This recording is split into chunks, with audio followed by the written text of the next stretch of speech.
ISA 계좌 세금을 두 번 낸다고? 안녕하세요, 딜림입니다. 네, 최근에 IS 이중과세 관련해서 굉장히 떠들썩했죠. 이 부분 오늘 정리를 하고 앞으로 우린 또 어떻게 해야 될지에 대한 내용을 한번 이야기를 해보도록 하겠습니다. 자, 투자자들 사이에서 굉장히 인기 있는 저세 통장이 있죠. ISA, 연금저축펀드, 그리고 IRP. 이 세 가지가 대표적인 결세 계좌들인데요. 자, 최근에 미국 시장 뜨면서 미국 상품에 투자를 하는 사람들이 많습니다. 특히나 이런 절세 계좌 상품은 노후를 준비하는 상품들이다 보니까 안정적으로 수익이 나온 상품에 많이 투자를 하세요. 그래서 미국 월 배당 ETF에 투자를 하는 사람들이 굉장히 많습니다. 미국은 큰 시장이기도 하고 또 계속 성장하는 시장이기도 하고 또 배당이 잘 나오다 보니까 안정적인 현금 흐름을 만들기 위해서 이런 상품에 좀 비율을 높여서 투자를 하시는 분들이 굉장히 많죠. 자, 그리고 이런 절세 계좌들은 세금을 미뤄서 내는 과세 이연이나 그 세금 낼 돈을 같이 굴려서 투자를 한다. 이런 복리 효과도 극대화할 수 있어서 굉장히 인기가 많았습니다. 자, ISA 계좌 같은 경우에는요, 만기 때 투자 상품의 손해, 그러니까 마이너스 난 거, 그리고 이익, 플러스 난 거를 통산을 해요. 예를 들어 뭐 600만 원 수익이 났고 마이너스 400만 원 수익이 난 계좌가 있다. 그리고 이걸 합쳐서 200만 원 수익이 났다라고 보는 거죠. 그리고 비과세 한도 현재는 일반형 200만 원이에요. 그래서 이 비과세 한도 초과분에 대해서 9.9%의 세금만 내면 됐습니다. 원래는 15.4%죠. 자, 연금도 역시나 투자하는 기간 동안에는 따로 세금을 내는 게 없었어요. 없다가 연금을 받을 시점에 3.3%에서 5.5%로 세금을 냈습니다.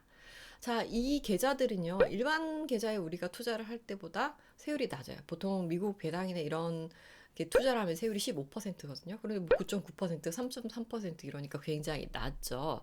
자, 근데 기존에 이제 어떤 방식이었냐면 미국에서 세금을 떼고 우리나라에서 이제 세금 이걸 환급을 해줘요.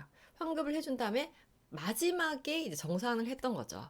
사실 이 환급을 하는 금액이 어디서 나온 거냐면 국고로 보전이 되고 있었습니다. 국고. 나라 돈으로 채우고 있었다고요. 해외에서 납부한 배당 소득세를 국세청에서 이걸 환급 처리를 해줬었는데 국고로 보존하는 거를 중지하겠다라는 게 이번 내용입니다. 외국 납부세액 공제 방식이 2021년도에 개정을 했었단 말이에요. 원래는 2023년도에 하려고 했는데 이때 금투세, 금융투자소득세 도입 이슈로 이게 같이 밀렸어요. 4년 뒤인 올해부터 적용이 돼서 시행이 되고 있습니다. 그래서 이게 갑자기 시행된 것 같은 느낌이 들잖아요. 정책도 크게 이슈가 되지 않았던 것도 있고, 그리고 판매하는 금융사에서도 이런 변경된 내용이 있으니까 이런 점 좀 주의하시라라고 고지를 했었어야 되는데, 어쨌든 금융사는 IS를 열심히 판매를 했고, 정부 정책도 크게 이슈가 되지 않다 보니까, 어쨌든 올해 1월 1일부터 세법이 바뀌면서 미국이 투자하는 펀드에서 받은 배당의 경우에는 외국에서 내야 되는 세금을 내야 되고, 이제 국고에서 보존해주고 이런 거 없습니다. 자, 이번에 이중과세가 문제가 된 게 뭐냐면, 배당받을 때 15%를 차감한 금액이 들어오게 되고요. 그리고 나중에 우리가 정산을 할 때도 ISA 같은 경우에는 분리과세 9.9%만 세금을 매기게 되는데 이미 배당받을 때나 15% 냈는데 또 마지막에 계산 정산할 때 9.9%를 내야 되니까 이거 세금 두 번 내는 거 아니야? 이중과세 아니야? 이제 이게 이슈가 돼서 굉장히 많은 사람들이 이제 폭탄을 맞은 느낌을 받는 거예요. 문제는 이제 과세 이연 혜택이 줄어드는 거예요. 그래서 배당을 기존에는 환급을 해줘서 보존을 해줬었기 때문에 이게 미뤄지면서 이 돈도 같이 굴러가가지고 나한테 더 많은 이익을 가져다 줬어 라고 하던 게 이제는 사라진 거죠. 그래서 저는 이걸 보면서 애초에 그냥 아예 과세를 했었으면 우리가 이런 논란도 없잖아요.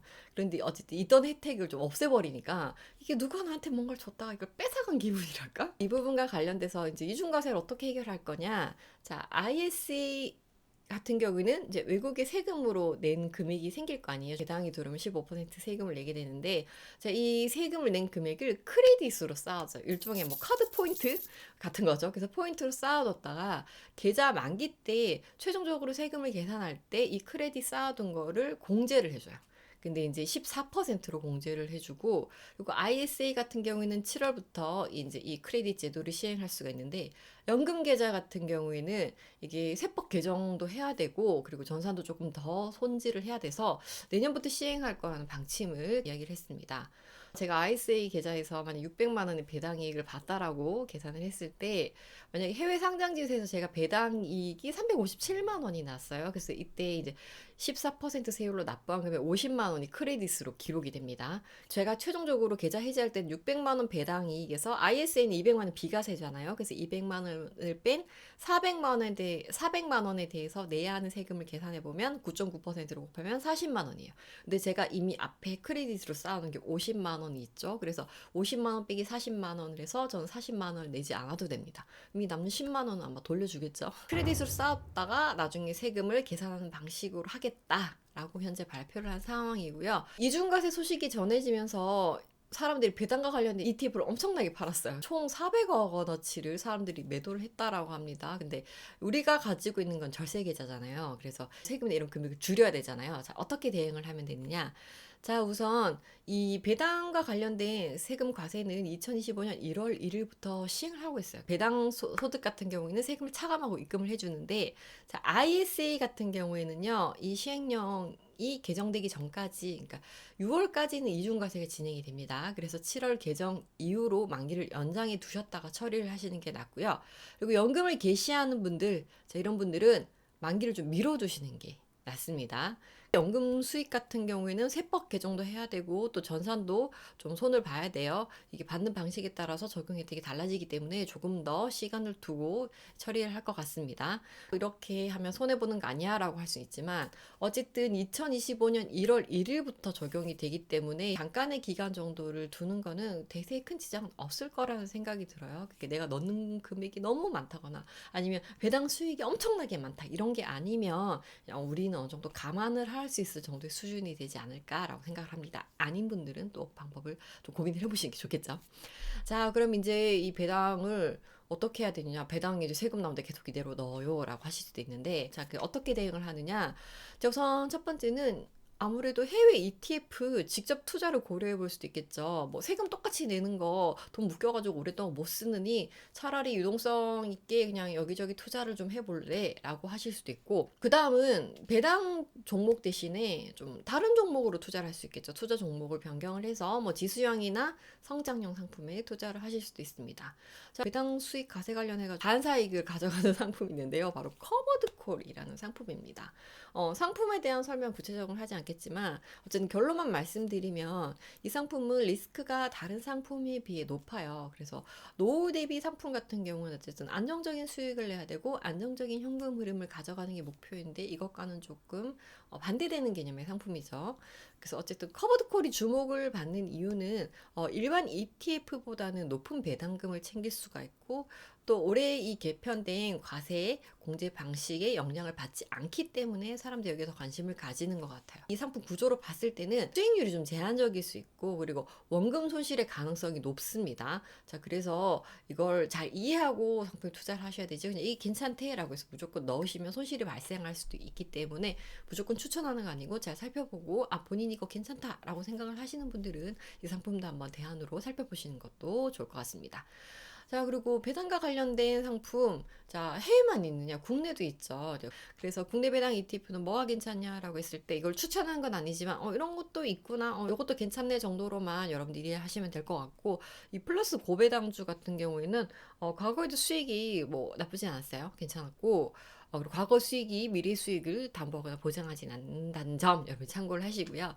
어쨌든 이 상품 같은 경우는 고배당주에 편입을 하는 상품이다 보니까 금융사 관련 종이 좀 많습니다. 그래서 이런 상품들도 있다라는 점 참고를 하시면 될 것 같습니다. 자, 과세현 효과가 줄어들면서 이중과세 어떡하지? 라고 했었는데 어쨌든 크레딧을 주는 것으로 이제 이 문제가 좀 어느 정도 해결이 된 것 같습니다.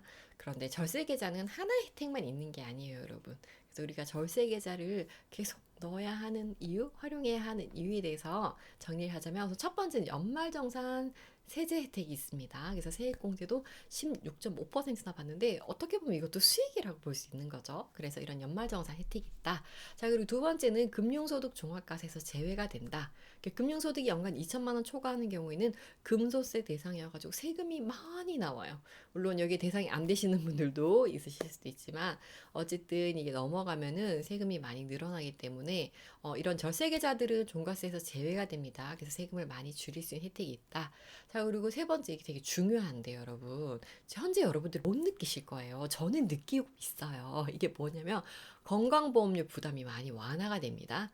현재 직장을 다니고 있는 분들은 건강보험료가 많이 나온다 해도 어쨌든 반은 회사에서 부담을 해주는 거고 저는 반만 내는 건데, 이게 퇴직을 하게 되면 지역 가입자로 변경이 돼요. 이게 지역 가입자로 변경이 되면 어떻게 되냐면 내 재산 상황, 부동산, 자동차 이런 것들이 모두 다 포함이 돼서 건강보험료를 계산하기 때문에 현재 내는 것보다 훨씬 많아져요. 재산이 많으면 많을수록 훨씬 더 많아져요. 그래서 주변에 지역 가입자이신 분들 건강보험료 물어보세요. 깜짝 놀라실 겁니다.